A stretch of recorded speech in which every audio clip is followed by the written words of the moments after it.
Welcome to the Physician Support Line. One day it's like a miracle, it will disappear. Our work begins with getting COVID under control. You just kind of cry. It's okay to not be okay.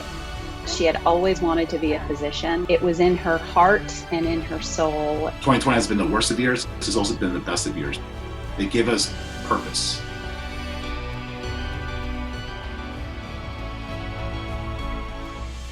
Purpose. It's the reason why an action is done or which something exists, whether it be objective or intentional. And through these last few months, we've seen so many hardships. Death toll again breaking single-day records. Governor broke down the source of the spread. Nearly 3/4 of infections in New York, he says, are coming from small gatherings at home. The mayor is suggesting a new statewide lockdown. Now, 2020 hasn't been easy, but it's our community heroes that make it worth the fight. NBC New York's Mark Santia got a behind-the-scenes look of the EMS frontlines while I sat down with a nurse at Lenox Hill Hospital to find out what's different this time around and how are they surviving the second wave.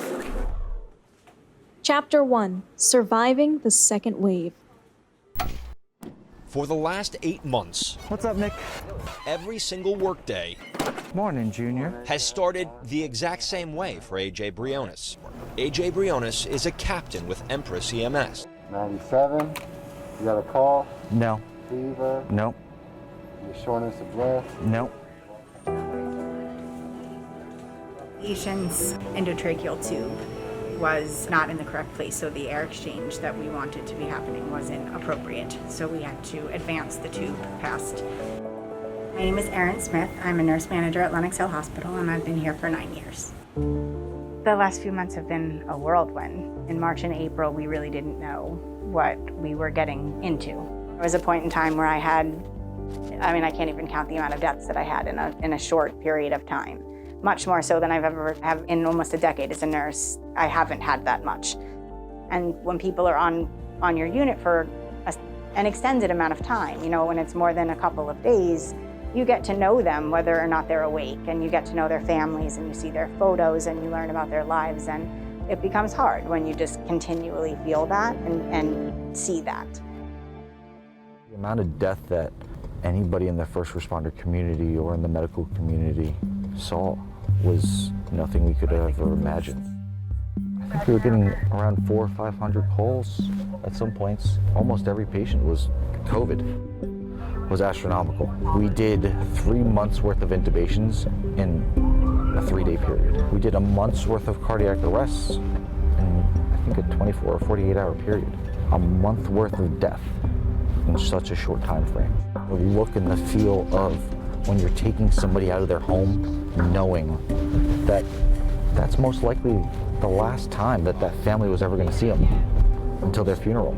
Honestly, full disclosure, there are times when you just kind of cry.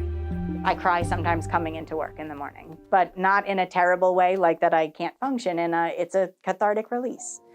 It's okay to not be okay. And it's actually something that we say to patients all the time. The burnout part is interesting for me personally, as well as for my colleagues and staff, because we're used to taking care of everybody else. And all of a sudden we had to take a step back and say, I know if I don't take care of me, I can't take care of anybody else.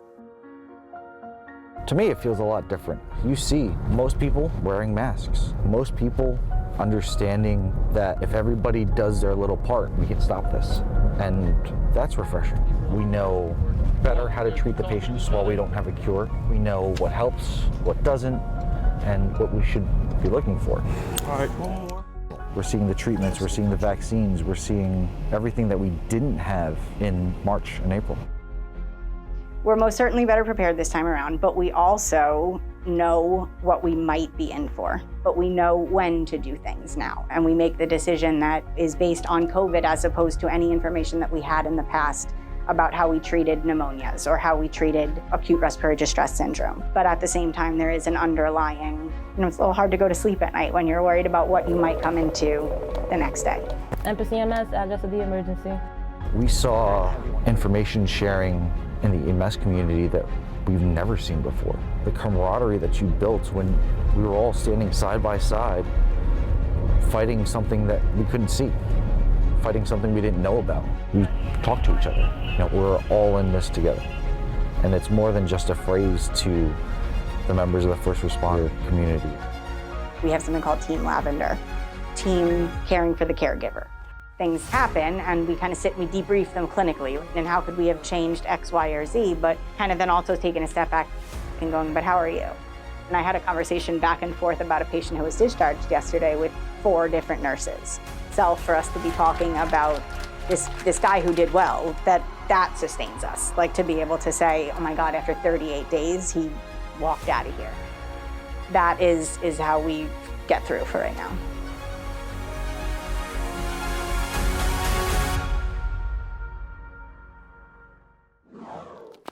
Chapter 2, Conquering Quarantine.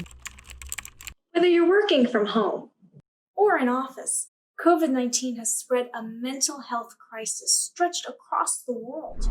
According to the CDC, 40% of adults in the US reported struggling with mental health or substance abuse, and that was just during late June. So, what's been getting you through quarantine? Here are some lessons learned from everyday people.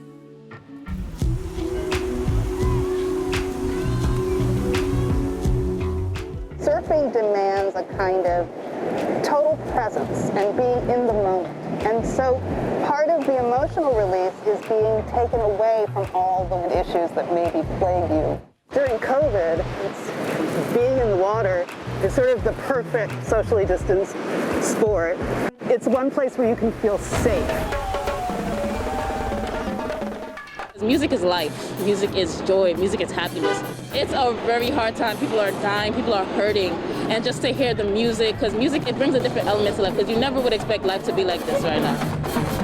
To see people looking at us with smiles on their faces, cheering us on, and they're complete strangers. In that moment, they're not really thinking about what's going on in the world, they're just thinking about the now.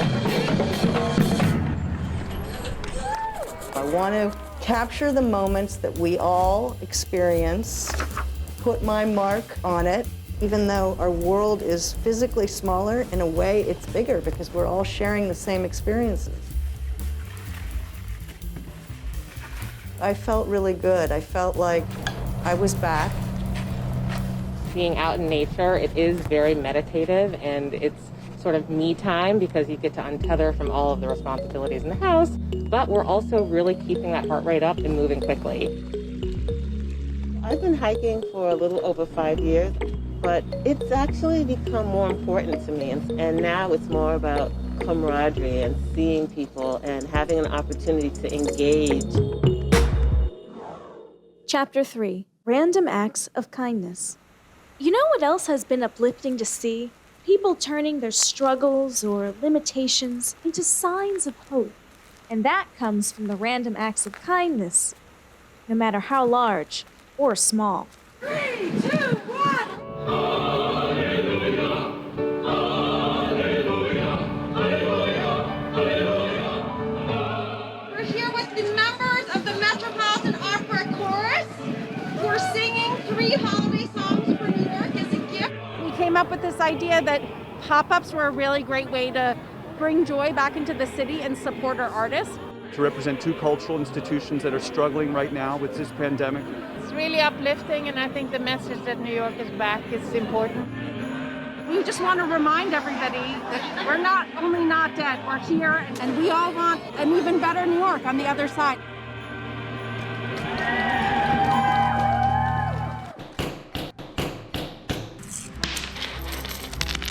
They exist as these images and objects of hope that we throw them into wishing wells.